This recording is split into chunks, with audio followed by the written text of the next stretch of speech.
आया तो इस तरफ ही था। कहीं हमें देखकर छुप तो नहीं गया? हो सकता है आकाश भी उसी का साथ ही होगा शायद। देखते हैं।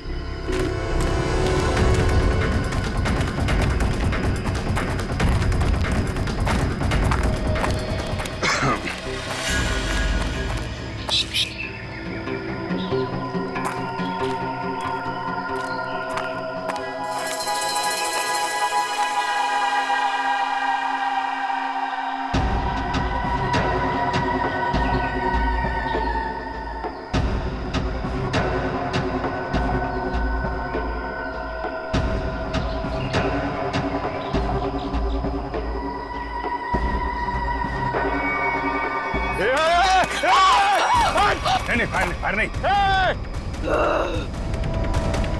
कर नीचे। कौन हो तुम? क्या कर रही थी उस घर के अंदर? हसिया नीचे फेंको। टीना को तुमने मारा था ना? आकाश है। धीरे बोलो, वो सुन लेगी। वो तुम्हारे पीछे खड़ी है।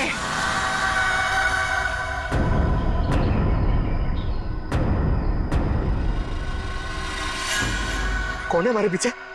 कोई नहीं है, लगता दिमाग हिला हुआ इसका। क्या दिखा रही है? कौन है पीछे? वो तुम्हारे पीछे बिना सर वाली औरत अपना सर हाथ में लेके दिखा रही है। सर, ये उस सिरकटी औरत की बात कर रही है सर। वो पचला जैसी बातें कर रही है। हमारे पीछे कोई नहीं है। किसकी बात कर रही हो तुम? ऐसे नीचे करो, नीचे रखो। मैं मार दूंगी उसे। मैं मार दूंगी उसे। मैं मार दूंगी।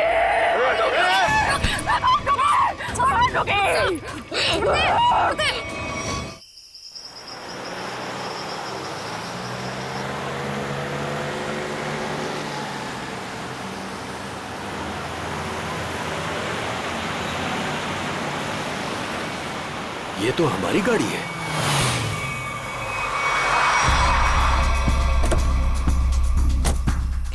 ये तो टीना और आकाश की गाड़ी है।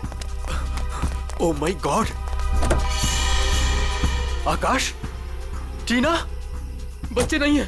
मैं एक बार फिर से फोन करता हूँ। गाड़ी यहीं पर है तो दोनों बच्चे भी यहीं पर होने चाहिए। कैसे डरावनी जगह है, कितना घना जंगल है ये। पता नहीं टीना और आकाश को यहाँ गाड़ी रोकने की क्या जरूरत थी। दोनों में से किसी का भी फोन नहीं लग रहा है। लूटपाट का मामला तो नहीं लगता है भाई साहब। बच्चों को सारा सामान गाड़ी में ही है। ऐसे बीच सड़क पे बच्चे गाड़ी छोड़ के गए कहाँ? समझ में नहीं आ रहा मेरे दोनों बच्चे कहाँ चले गए। क्या हो गया उनको? मीरा, कुछ नहीं होगा हमारे बच्चों को। शांति रखो, घबराओ मत। आओ यहीं कहीं आसपास देखते हैं। आकाश, टीना, आकाश, मेरी आवाज सुनाई दे रही है? आकाश, टीना, पता नहीं इस घने जंगल में बच्चे कहाँ चले गए। मीरा, गाड़ी यहाँ पर है तो बच्चे भी यहीं पर होने चाहिए।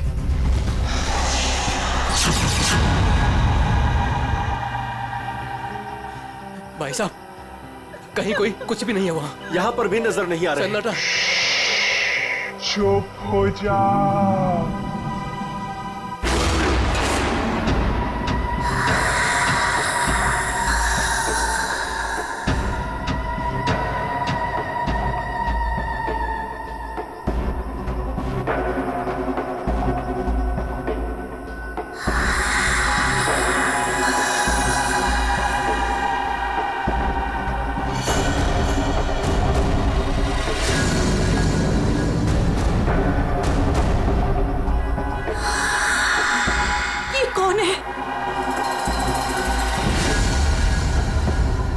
कौन हो तुम? कौन हो तुम? जाओ, जाओ यहाँ से।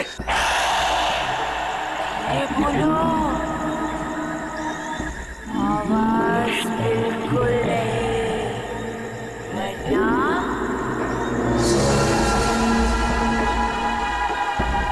वो आ जाएगी। कौन आ जाएगी? कौन आ जाएगी? वही आएगी जो अपना सर हाथ में लेकर घूमती है।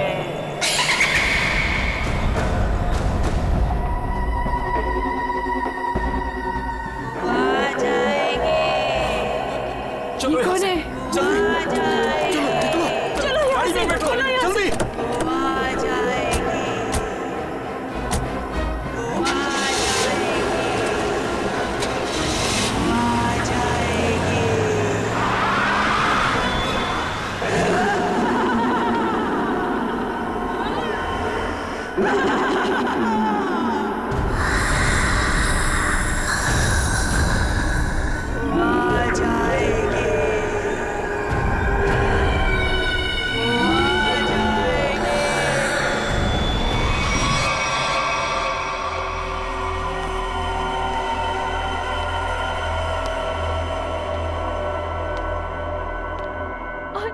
और तभी एक औरत आई। उसका उसका सर नहीं था। वो मुझे मारने आई थी। वो मुझे मारने आई थी। उसका कटा सर उसके हाथ में ही था। वो मुझे मार डालेगी। वो मुझे मार डालेगी। बचा लो मुझे। वो मुझे मार डालेगी। ये क्या हो गया मेरी वत्सला को? कैसे बर्ताव कर रही है? अब क्या करूं मैं?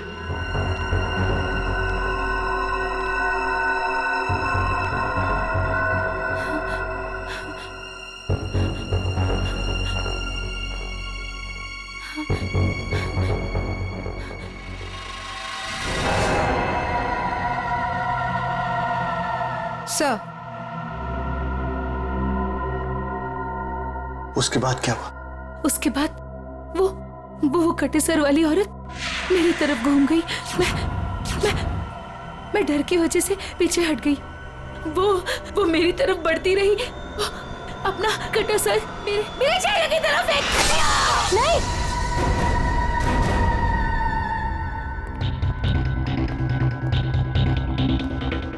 डॉक्टर साहब, क्या हुआ है मेरी वाइफ को? मिस्टर नमित, देखिए ना डॉक्टर साहब के साथ क्या किया वत्सला जी ने। श्रवण, हमने कहीं वहां से आकर कुछ गलती तो नहीं की ना? अब हमारे बच्चे कैसे मिलेंगे? मुझे तो लगता है उस खूनी औरत ने कुछ कर दिया है टीना और आकाश को। भाई साहब, मुझे लगता है कंप्लेंट लिखवा देनी चाहिए। पता नहीं बच्चे किस हाल में होंगे। उमेश, मैं तो कहता हूँ हमें सीआईडी को फोन करना चाहिए। मैं करता हूँ भाई साहब।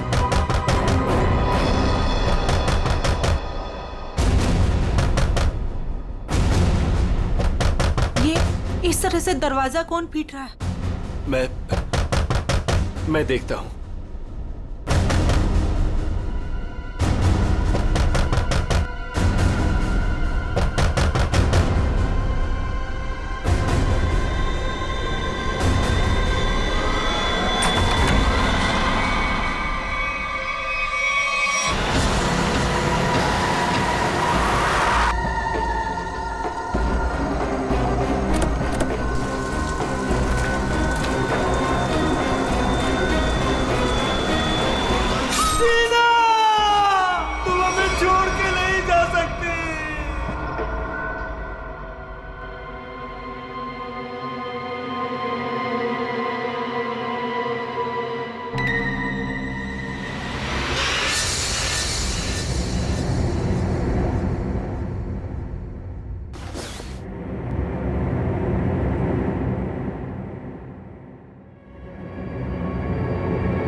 नहीं डॉक्टर साहब, मैं अपनी वाइफ को किसी भी हॉस्पिटल में एडमिट नहीं करने वाला।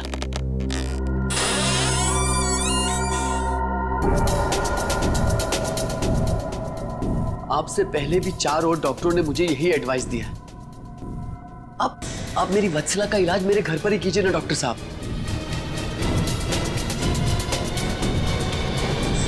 मैं अपनी वत्सला को अपने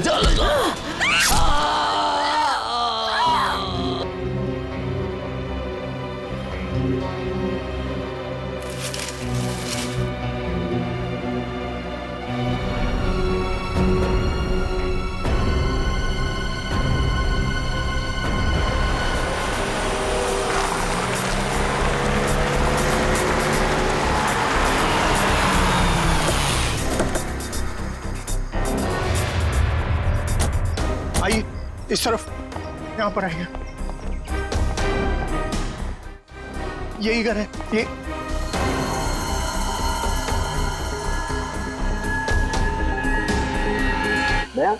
हाँ सर। ये जिस किसी भी हथियार से विक्टिम पर हमला किया गया है वो हथियार काफी तेज धार वाला होगा।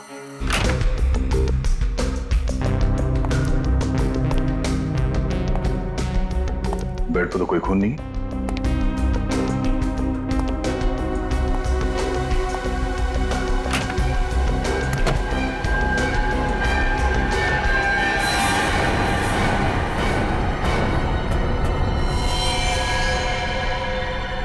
कौन हो तुम? बाहर आओ। बाहर आओ।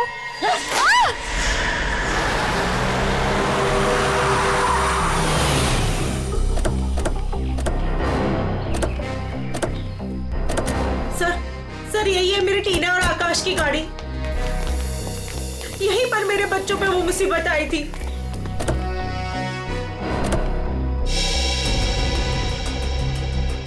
सर वो उस जगह पे खड़ी थी वो भयानक दिखने वाली लड़की। हाँ सर उसी ने हमारी बेटी को मार डाला है और वही हमारे बेटे आकाश को लेकर गई है। सर गाड़ी के अंदर तो सब ठीक ठाक ही लग रहा है। और सर हाथापाई के भी कोई निशान नहीं। सर कहीं मेरे आकाश को कुछ हो तो नहीं गया? सर उसके हाथ में कल रात को हंसिया था। हंसिया? सर हो सकता है कि शायद आकाश अभी भी उस औरत के कब्जे में हो और टीना किसी भी तरीके से वहां से भाग गई हो सकता है। वो जो कोई भी लड़की है शायद आकाश को जंगल में ही ले गई होगी। हाँ सर, हो सकता है आकाश अभी तक जंगल में ही हो। चल के देख लेते हैं। सर हम भी चलते हैं आपके साथ। नहीं, आप लोग यहीं रुकिए। जंगल थोड़ा खतरनाक है। एक्चुअली आप लोग घर जाइए, कुछ भी पता चलता आपको फोन कर देंगे। ओके? ठीक है सर।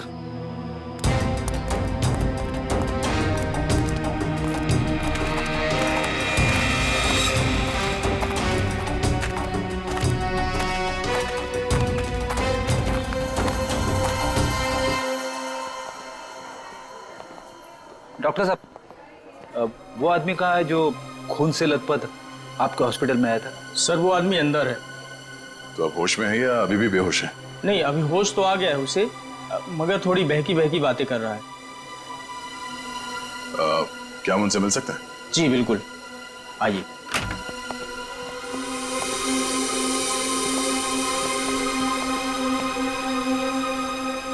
नमित,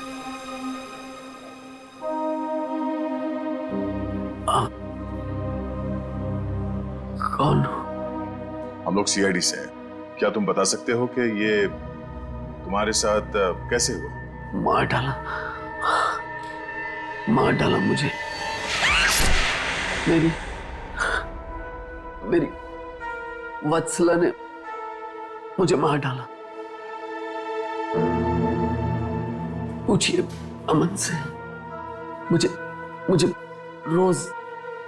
रोज पिटती थी, पर मैंने कभी भी गुस्से से उसे नहीं घूरा। हाँ सर, मैं हमेशा इस बेचारे की दर्द भरी आवाज सुनता था। मैं समझ जाता था कि भाभी जी का बेलन इसके सर पर बज रहा है। नमित, हम तुम्हारे पत्नी से मिल चुके हैं। कुछ न कुछ तो गड़बड़ हुआ है उसके साथ, लेकिन अचानक वह ऐसा बर्ताव क्यों करने लगी? भगवान, पता नहीं जब से दहलिया रोड से आई है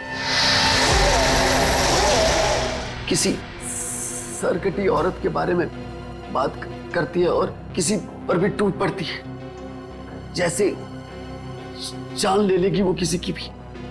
फिर दहलिया रोड? मतलब जो भी गड़बड़ है वो इस दहलिया रोड पे ही है।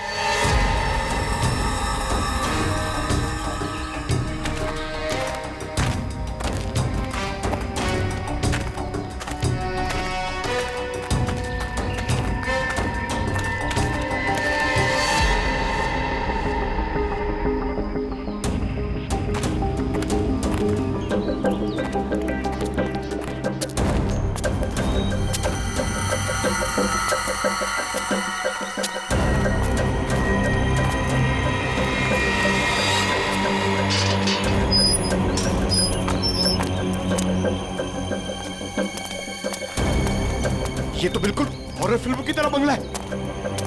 जंगल के बीच में इतना सुनसान। लगता है ये टीना और आकाश इसी घर में आए होंगे।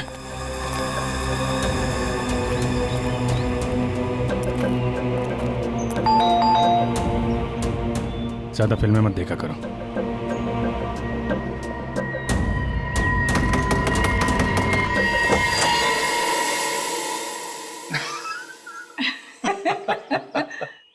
बहुत अच्छा लगा।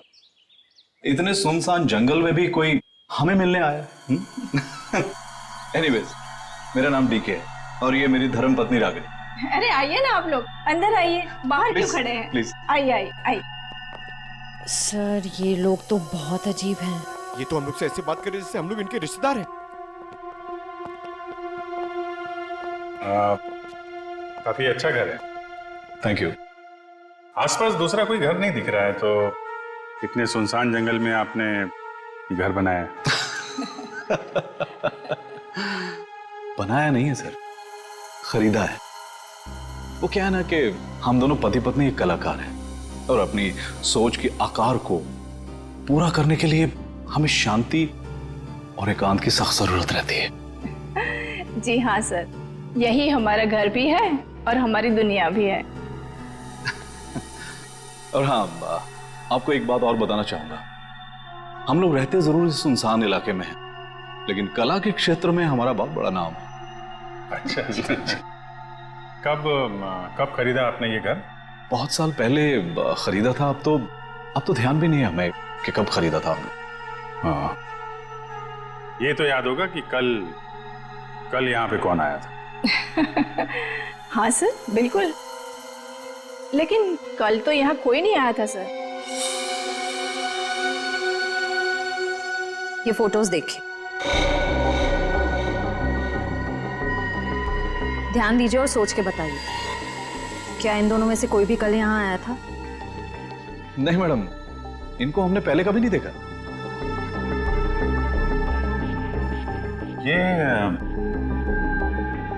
ये कौन है? ये हमारी बेटी अंशिता। 14 जुलाई 2013 को प्लेग की वजह से इसकी मृत्यु हो गई थी। बहुत याद आती है हमें हमारी बेटी की।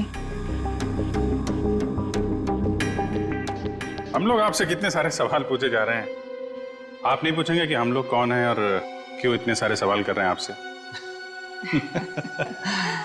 कौन है आप लोग, आप बता दीजिए। हम लोग कौन है घर के अंदर? नहीं, कोई नहीं है। नहीं कोई है।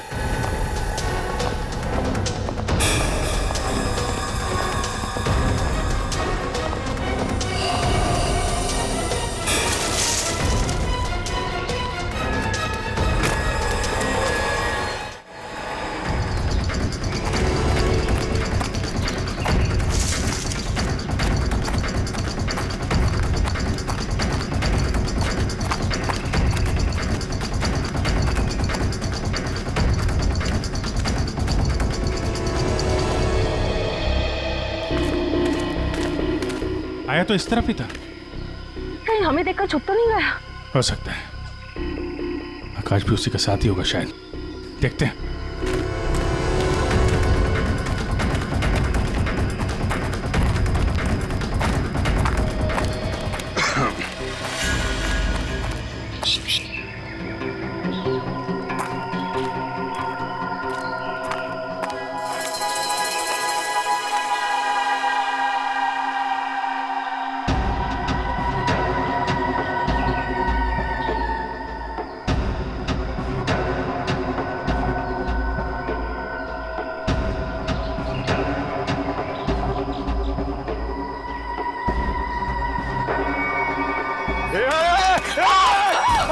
नहीं फायर नहीं। कर नीचे। कौन हो तुम? क्या कर रही थी उस घर के अंदर? हसिया नीचे फेंको। टीना को तुमने मारा था ना? आकाश है। धीरे बोलो, वो सुन लेगी। वो तुम्हारे पीछे खड़ी है।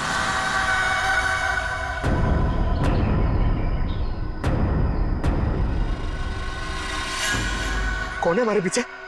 कोई नहीं है, लगता दिमाग हिला हुआ इसका। क्या दिखा रही है? कौन है पीछे? वो तुम्हारे पीछे बिना सर वाली औरत अपना सर हाथ में लेके दिखा रही है। सर, ये उस सिरकटी औरत की बात कर रही सर, वत्सला जैसी बातें कर रही है। हमारे पीछे कोई नहीं है।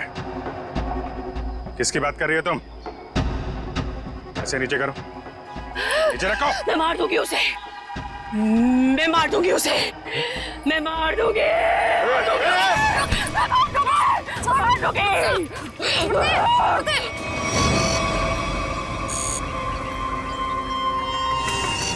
डॉक्टर मलिका, आप भी वही सोच रहे हैं जो मैं सोच रहा हूँ? यस सर, पर ये है क्या? थोड़ा बहुत तो पता चला है, पूरा तो टेस्ट होने के बाद पता चलेगा।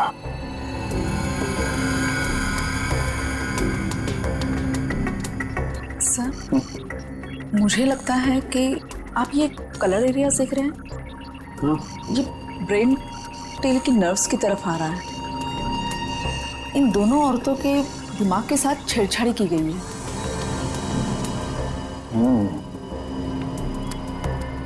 सर, इनकी याददाश्त से छेड़छाड़ की गई। इनको कोई नेचुरल रोग या दिमागी बीमारी नहीं, इनकी तो मेमोरी ही बदल दी गई। मतलब ये कि आर्टिफिशियल मेमोरी भर दी गई है इनके दिमाग में। Yes sir. क्या आर्टिफिशियल मेमोरी भर दी गई? हाँ जी। मतलब ये दोनों औरतें जो देख रही थी या बोल रही थी, इनके दिमाग का वहम नहीं था? बिल्कुल नहीं था। दरअसल क्या होता है कि इंसान के बचपन से लेकर के उसके बड़े होने तक उसकी जिंदगी की तमाम यादें उसके दिमाग में एक डिस्क की तरह से जमा हो जाती हैं, कुछ इस तरह से। और फिर कोई एक दिन गर्दन के पीछे ऐसा इंजेक्शन लगा देता है, ये देखिए, यहां दिख रहा है, जिससे ब्रेन में कंपार्टमेंट्स बन जाते हैं और जिंदगी की सारी याद ब्लॉक हो जाती है। इंसान एक सेमी कॉन्शियस स्टेट में चला जाता है, आधी बेहोशी की हालत में। के बाद फिर क्या होता है? इसमें इंसान के दिमाग को सुन कर देने वाला दिया जाता है। इंसान अगला पिछला सब भूल जाता है। आप सुन सकते हो, समझ सकते हो, लेकिन आप रिएक्ट नहीं कर सकते। और फिर इस हालत में उसको एक कटी सिर वाली औरत दिखाई जाती है और उसके कानों में बार बार ये बातें सुनाई जाती है कि ये लोग आपको मारने वाले हैं और ये सारे इंसान आपके दुश्मन हैं और आपको उनको मार देना है। और ड्रग के असर की वजह से दिमाग कुछ इस तरीके का दिखाई देने लगता है। हर याद को दबाकर, सप्रेस करके उसे सिर्फ उतना ही हिस्सा याद करने के लिए दिया जाता है जितना कि बेहोशी की हालत में उसे सुनाया या दिखाया गया था। सर, यानी कि इन दोनों औरतों ने सच में एक सरकटी औरत को देखा और होश में आने के बाद दोनों को सिर्फ उतना ही याद है? बिल्कुल। वरना सोचो, दो लड़कियां जो एक दूसरे को जानती नहीं, पहचानती नहीं, वो एक ही समय पर एक ही जैसी बात कैसे सोच सकती हैं? मतलब इनकी मेमोरीज को बदल दिया गया है। कौन सा इस्तेमाल किया गया इनके ऊपर? ये ऐसी दवाइयाँ जो ब्रेन की मेमोरी लोकेशंस को नष्ट कर देती है। आपको ये भी याद नहीं रहेगा कि आप हैं कौन, और आपको उतना ही याद रहेगा जितना आपको बताया जाएगा। हमारे टेस्ट में भी काफी ऐसे मिले हैं जो याददाश्त मिटाने के लिए काफी हैं, और हाँ, इन्हें हल्के इलेक्ट्रिक शॉक्स भी दिए गए। मुझे नहीं लगता ये लड़कियां कभी भी ठीक हो सकती, क्योंकि इस बीमारी का अभी तक कोई एंटीडोट इजाद नहीं हुआ है और हिप्नोसिस में महीनों लग जाएंगे। और फिर भी इस बात की गारंटी नहीं है कि इनकी खोई हुई मेमोरी इन्हें वापस मिल सकती है। अरे सर, ये सब सुन सुन के मेरा सर फटने लग रहा है। सर, आप मेरा ब्रेन मैपिंग कर लीजिए। डहलिया रोड के बंगले के मालिक डीके, रागनी और सड़क पे खड़ी उस लड़की का राज तो अब डहलिया रोड पे जाके ही पता चलेगा। तो थोड़ा घूम आते हैं डहलिया रोड।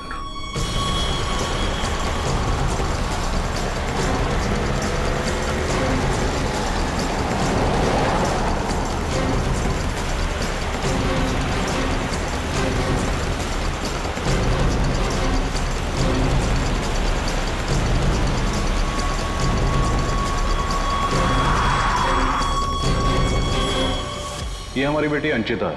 14 जुलाई 2013 को प्लेग की वजह से इसकी मृत्यु हो गई थी। ये तो वही लड़की है, टीके और रागिनी की मरी हुई बेटी। मेरी मदद कीजिए प्लीज। कैसी मदद? मेरा मतलब क्या मदद चाहिए आपको? मेरे मम्मी पापा अचानक से बेहोश हो गए। मैंने बहुत कोशिश की उन्हें उठाने की, पर वो नहीं उठे। कहाँ है कहाँ आपके मम्मी पापा? घर पे आके देखिए ना प्लीज, पास में है। चलिए आइए। आइए, कहाँ पर है? चलिए। अच्छा, इन नाम से कोई भी रजिस्ट्रेशन नहीं? ओके ठीक है, थैंक यू सर। सारे पेंटर्स एसोसिएशन में फोन कर लिया सर, मगर डीके और रागिनी के नाम से कोई भी रजिस्ट्रेशन नहीं। सब कुछ झूठ बोला उसने। मुझे तो लगता है कि उसने अपना नाम भी गलत बताया है। जयवंती, कुछ पता चला? नहीं सर, अभी तक कुछ भी नहीं पता चला। मगर सर, कितने कॉन्फिडेंस से झूठ बोल रहे थे दोनों। लगता है सर अब एक ही रास्ता बचा है, उन्हीं से सच उगलवाना पड़ेगा। नहीं जयवंती, पहले उसकी सारी डिटेल्स निकालते हैं, फिर उठाते हैं उसे। लेकिन सर पता कैसे चलेगा? एक काम करो, दहलिया हाउस में जो उनकी तस्वीरें खींची गई थी उन्हें क्रिमिनल डाटाबेस से और मिसिंग केस फाइल से मैच करवा के देखो, शायद असलियत सामने आ जाए। आइए। यहाँ इतनी रोशनी कम क्यों है? वो घर आबादी से दूर है ना, इसलिए वोल्टेज थोड़ा कम है। ये देखिए। दोनों एक साथ कैसे बेहोश हो गए? कहीं इस लड़की ने तो कुछ नहीं कर दिया?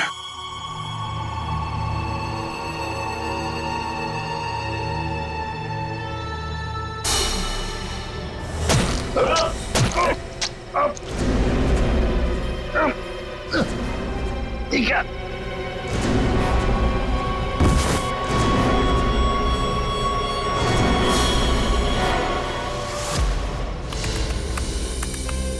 सर, दोनों फोन्स के सिग्नल नहीं मिल रहे हैं। सर, कुछ सेकंड्स पहले तक अभिजीत सर और दया सर का फोन दहलिया रोड पे बता रहा था, लेकिन अभी लोकेशन नहीं दिख रही है। इसका मतलब अभिजीत सर और दया सर को वो रास्ता रोकने वाली लड़की मिल गई। फिर तो डीके और रागिनी की सच्चाई का भी पता चल जाएगा। सर आइए।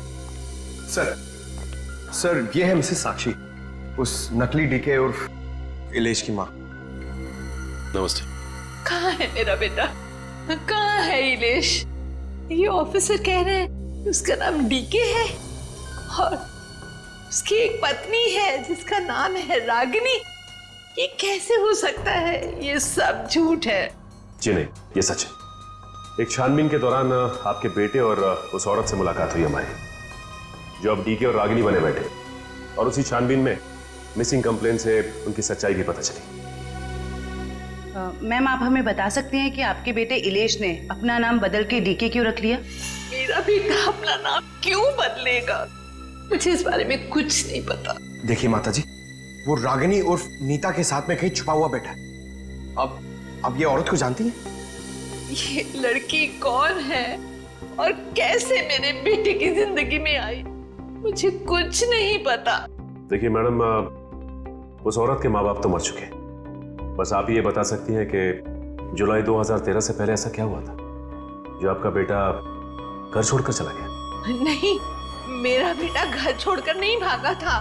हाँ, इलेश दिमागी तौर पर बीमार रहता था, तो एक बड़े साइकोथेरेपिस्ट के पास उसका इलाज चालू था और उसी थेरेपी की सिटिंग के लिए वो डॉक्टर के क्लिनिक गया था और फिर वो वापस ही नहीं आया। अच्छा मैम, ये बताइए कि नाम क्या है इस थेरेपी क्लिनिक के डॉक्टर? समझ में नहीं आ रहा कि इन सबके पीछे एक डॉक्टर हो सकता है। देखते कहाँ का तार कहाँ जाके जुड़ा है सर। बहुत लंबा जाल फैलाता है सर। आज सारे तार कट जाएंगे इसके।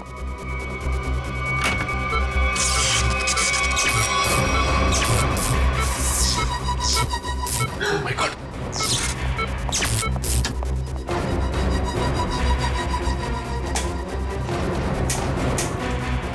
किसने किया ये? बोलो बोलो, किसने किया?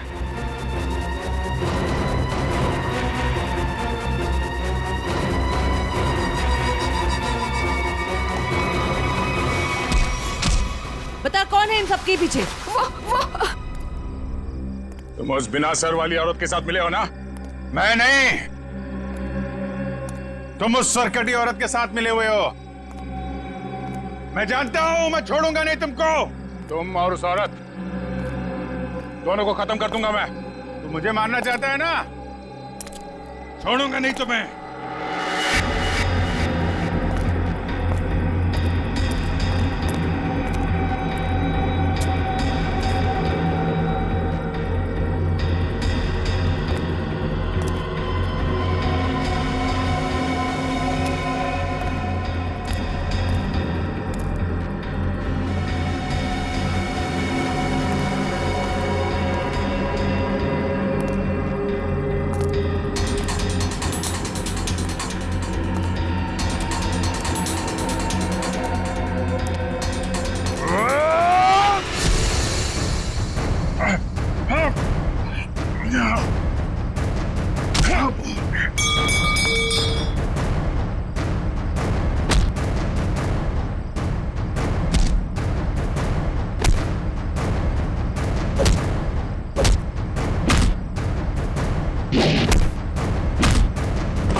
सर डालिया रोड यही है। हो सकता है अभिजीत सर और दया सर यहीं कहीं होंगे। हो सकता है वो डीके और रागनी के हों। हम लोग जाके देखते हैं, तुम लोग यहीं रखो। एक डॉक्टर जाना नहीं चाहिए। हाँ ठीक है, चलो आ जाओ।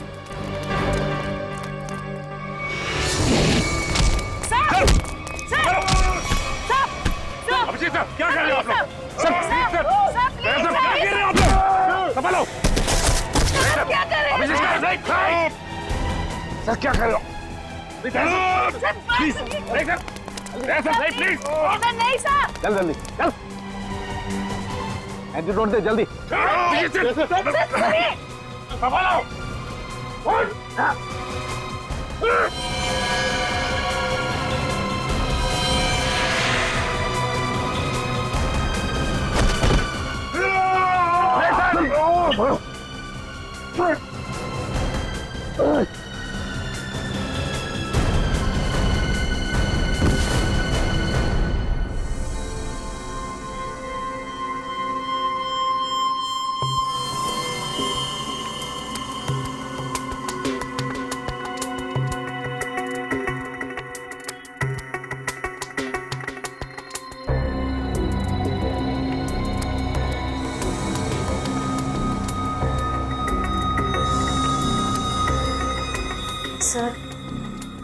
सर सब ठीक तो है ना? एंटीडोट ने असर शुरू कर दिया, थोड़ी देर में होश आ जाएगा दोनों को।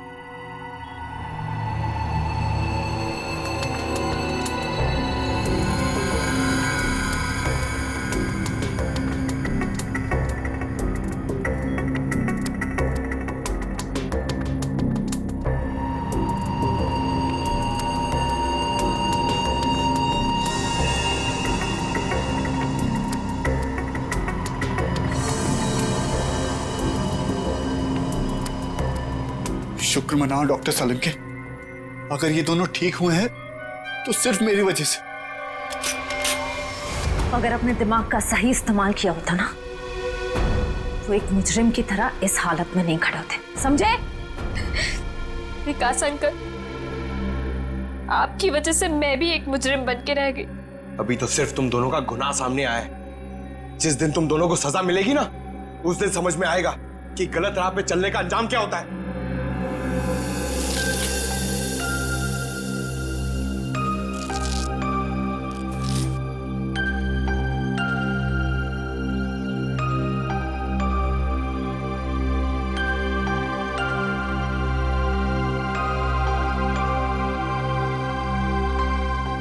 हम ये दहलिया रोड वाले बंगले पे? नहीं यार, न्यूरो सेंटर में है भाई।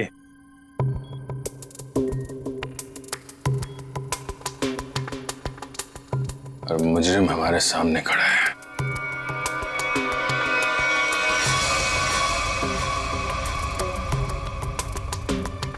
अच्छा एक बात बताओ, तुम्हें अभी वो कटे हुए सिर वाली औरत और वो भयानक आवाज से तुम ही सुने थे थी? सर वो तो उस वत्सला के दिमाग में था, और वो जंगल वाली लड़की के दिमाग में भी वो जो हंसिया लेके घूम रहे थे।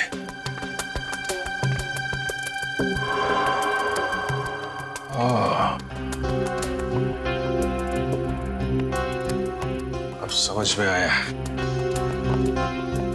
संचिता के माँ बाप ने भी हम लोग को वो वाला इंजेक्शन लगा दिया था, हमारे दिमाग में भी ये सारी बातें भरती गई थी। बताओ डॉक्टर विकास, क्यों किया तुमने ये सब? जल्दी बता, वरना हमें तुम्हारा इलाज करना पड़ेगा। क्या बताऊं? डॉक्टर सालुंके ने सब कुछ समझा तो दिया था। मैं दुनिया में तहलका मचाने वाला ब्रेन मैपिंग एक्सपेरिमेंट करना चाहता था। बेहोशी में मैं लोगों को यहां लाता था और उनके ब्रेन से उनकी सोच को निकालकर अपनी सोच भर देता था। जरा सोचो, कितनी ताकत थी मेरे हाथ में। जब वो लोग जागते थे तो उन्हें वही दिखता था, और उनके दिमाग में वही ब्रेन की मेमोरी थी जो मैंने डाली थी। उनका ब्रेन वही करता था जो मैं कहता था। मतलब कि मैं उनके ब्रेन से सब कुछ करा सकता था। और तुम दोनों ने भी तो वही किया ना? और ये अंशिता, इसने भी गुनाह में तुम्हारा साथ दिया था। मैं इनकी भतीजी हूँ, इन्होंने ही मुझे पाला पोसा। डीके और रागिनी मेरे माँ बाप नहीं है। वो घर, डीके, रागिनी, मैं, ये सारा विकास अंकल का बिछाया हुआ एक जाल था। और आकाश, उसके साथ क्या किया तुम लोगों ने? उसकी ड्रग की डोज ज्यादा हो गई थी, उसे ब्रेन हैमरेज हो गया था। उसकी मौत का मुझे बहुत अफसोस है। तुम्हारे जैसा जीनियस डॉक्टर लोगों के दिमाग का गलत इस्तेमाल करने के चक्कर में गुनहगार बन गया। तुम्हारी खोज इंसानियत के खिलाफ है। कानून तुम्हें इसकी जरूर सजा देगा। शायद फांसी होगी तुम्हें।